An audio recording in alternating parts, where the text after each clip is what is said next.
माजी राज्यमंत्री डॉक्टर रणजित पाटील यांचे नातेवाईक आशिष पवित्रकार यांनी आज हरीश आलिमचंदानी यांच्या आघाडीत सहभाग घेतल्याने भाजप वर्तुळात चांगलीच चर्चा रंगली आहे।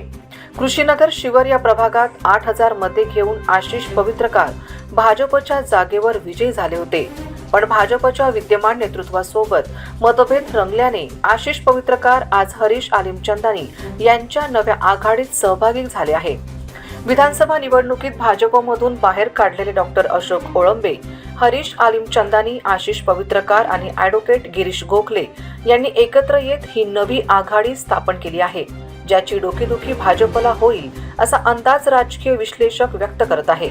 नव्या आघाडीच्या समर्थनात मोठ्या संख्येत समविचारी लोकांची जमवाजमव केल्या गेल्याचे चित्र आज बंधन लॉनमध्ये दिसले।